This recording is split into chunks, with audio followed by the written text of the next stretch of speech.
කැනඩාවේ ප්‍රධාන නගරය. කැනඩාව ගොඩක් ලොකු නගර තියෙනවා. ඒ නගරවල තමයි වැඩිපුරම මිනිස්සු ජීවත් වෙන්නේ. අපි බලමු කැනඩාවේ ප්‍රධාන නගර 5ක් ගැන. අංක 1 ටොරන්ටෝ. කැනඩාවේ ලොකුම නගරය.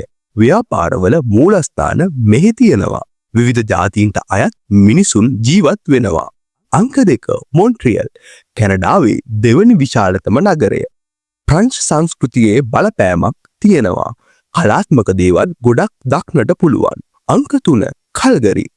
කල්ගරි ස්ටෑම්පීඩ් උත්සවයට ප්‍රසිද්ධයි. රොකී කඳුකරය ළඟයි. තෙල් සහ ගෑස් කර්මාන්තය වැදගත්.